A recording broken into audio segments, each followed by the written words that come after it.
आप सभी को प्रणाम। मैं गोपाल प्रसाद गुप्ता, एडवोकेट एवं प्रबंधक आत्मनिर्भर एजुकेशन एकेडमी, आज एक रोचक और जानकारी आप सबके बीच में लाया हूं।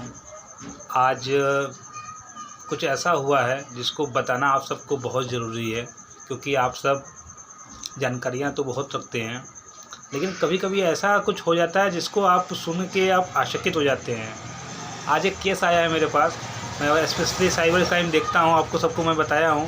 और साइबर क्राइम में वो केस क्या है, एक बंदे का सिम जो कि काफ़ी साल पहले ही बंद हो चुका था और वह सिम किसी और को अलॉट हो जाता है। आप जानते हैं कि आज के टाइम में सिम काफ़ी टाइम बंद करते हैं, तो वो सिम बंद हो जाने के बाद कंपनी को अधिकार हो जाता है कि अब वह सिम किसी और को अलॉट किया जा सकता है।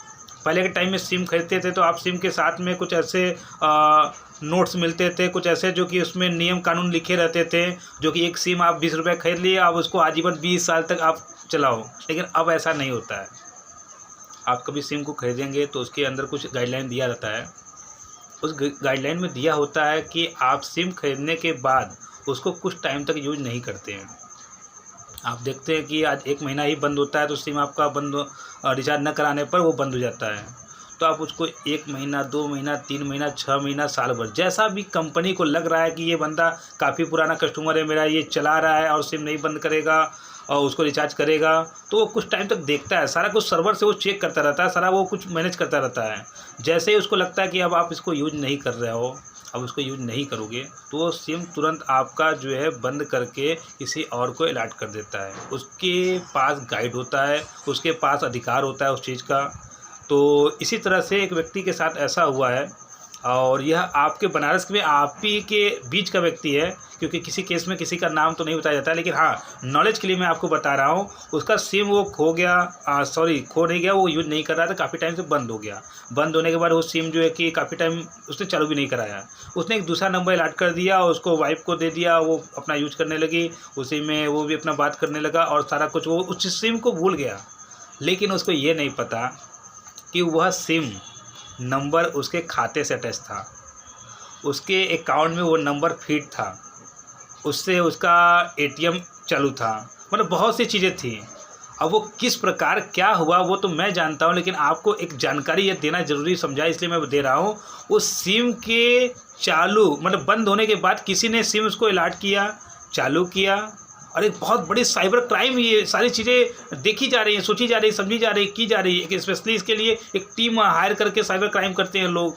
तो मैं बता रहा हूँ कि उस सिम को चालू किया जाता है। चालू करने के बाद उस बंदे के खाते में लगभग 4.5 लाख रुपये, 4.5 लाख रुपये उसके खाते से उस सिम के चालू करने के बाद गायब हो गया उसके खाते से।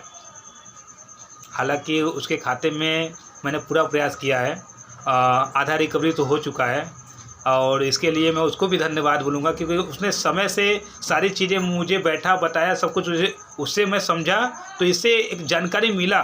और उसका पैसा तो मैंने हाफ रिकवरी करा दिया है, वो कुछ समय के अंदर बताया, लेकिन बहुत सी चीज़ें उसने मुझे छुपाया, क्योंकि पार्ट करके पैसा गायब हुआ, एक साथ नहीं गायब हुआ है। अगर उसको एक साथ गायब होता तो मैं उसका एक रुपया भी नहीं जाने देता। मैं अपने क्लाइंट का हमेशा कोशिश करता हूँ कि कभी भी पैसा लॉस ना हो। तो उस बंदे का सोचिए, बंद सिम, आप भी सतर्क रहें, कहीं ऐसा तो नहीं आपने भी सिम यूज नहीं किया, बंद कर दिया और वह खाते में आपने नंबर दे रखा है, तो आपके साथ भी ऐसा हो सकता है। मैं इसीलिए आपको बता रहा हूँ कि जेन्युइन चीज़ें हो चुकी हैं।